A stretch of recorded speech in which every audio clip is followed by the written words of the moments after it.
Hi, I'm Chris Maragakis of Simply Be Retreats and Therapies. I'm a life coach, therapist and podcaster. Welcome to Mindful Mutterings. Please like, share and subscribe. And as always, thanks for listening. Hi, thanks for joining me this week.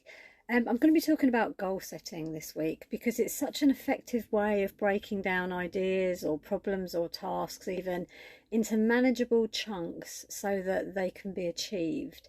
It also helps us to stay focused and move forward.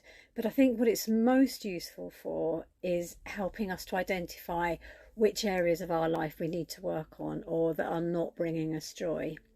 Because generally speaking, when we're feeling either overwhelmed or anxious or under pressure or just that things aren't right, or maybe we've just lost our spark, it's very difficult to work out why that is because it's just life and we're living it. So this is a really effective way for identifying what we want to work on.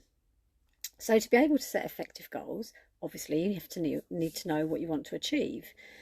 So keeping it really, really simple. I mean, you can use journals, you can buy goal setting planners and all the rest of it.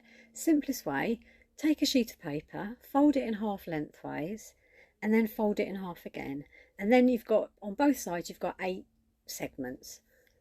In the first segment, write work. Second one, relationships. Third one, finance. Fourth one, health.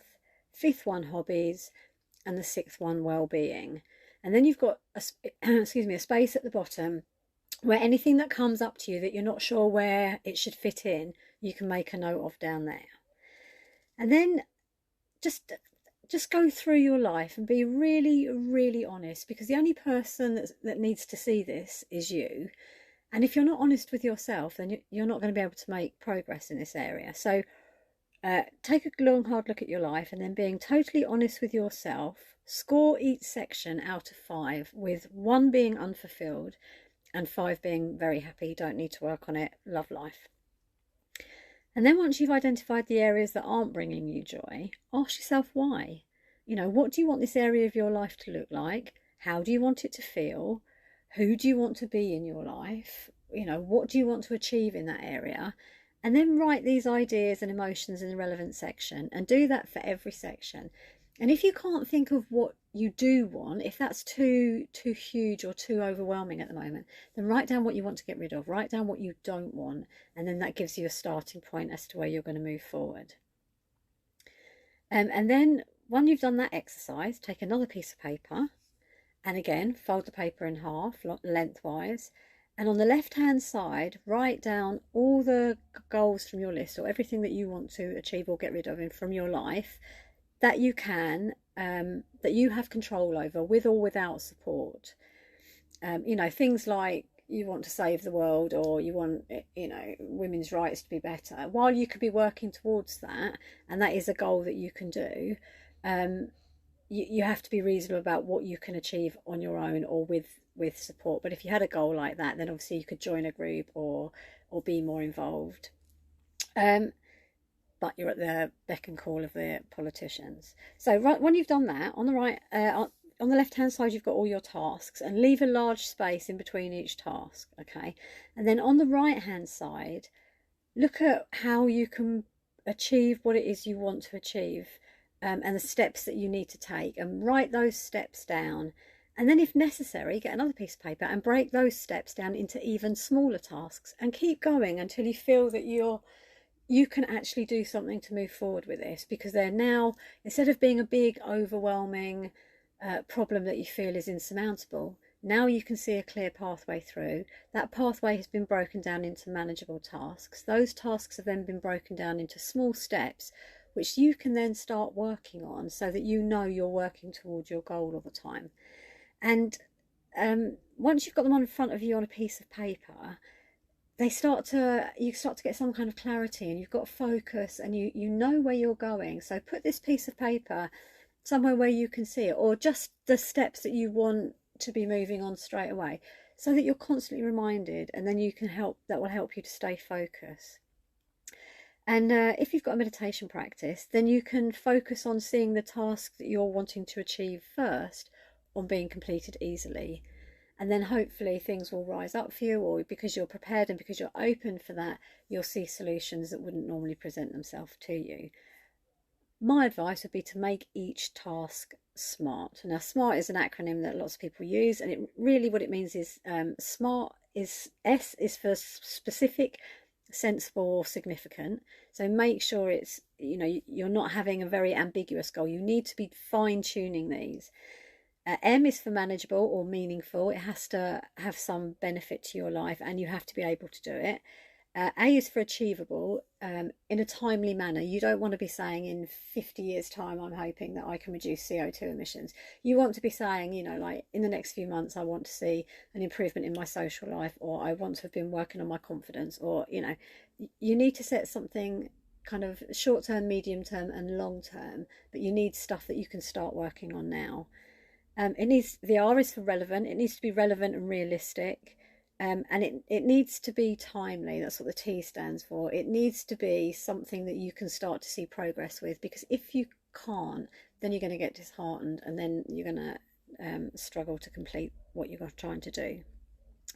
So using this setting is really, really useful, because your goals are clear and in front of you.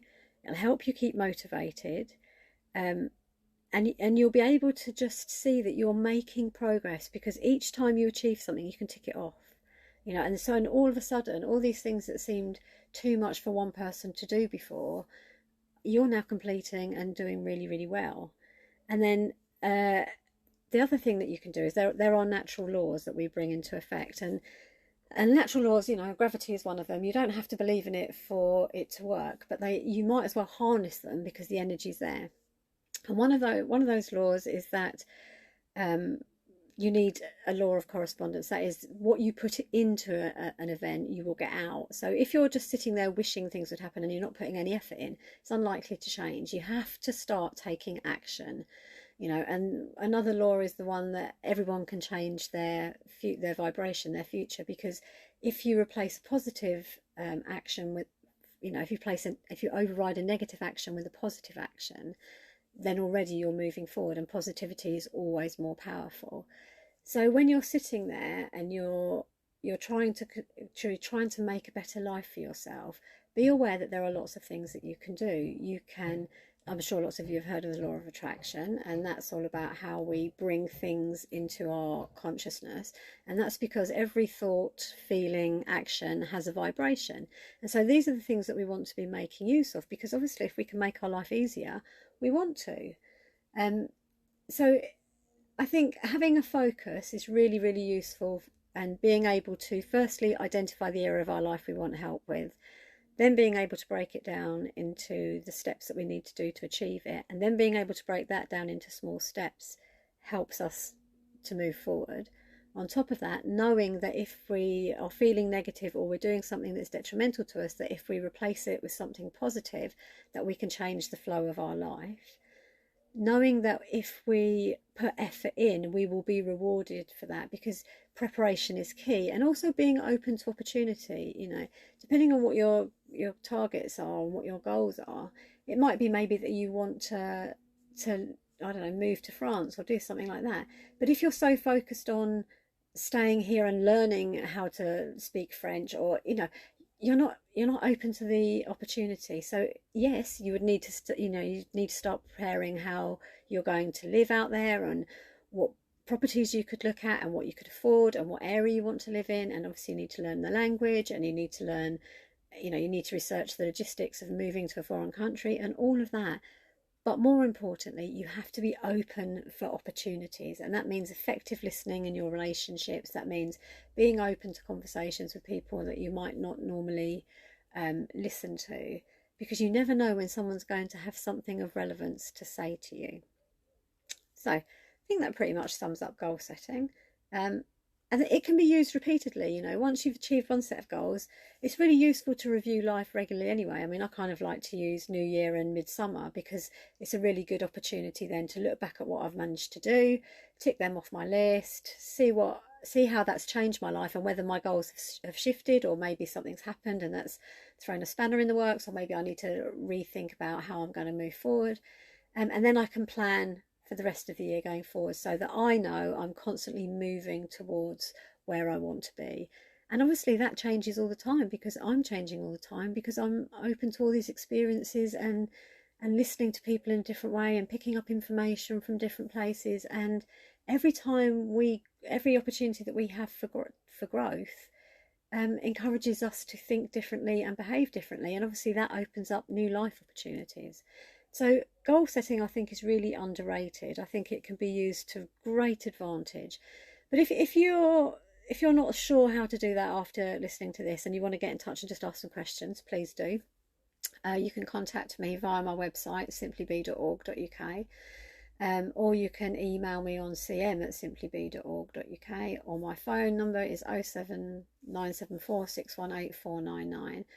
Or if you think that actually there's some areas of your life that you'd like to work on, and you like the sound of my coaching style, and maybe you like the idea of being mindful and goal setting and focused, targeted approach, then please get in touch. Let's see if we're a good fit, and maybe we can work together.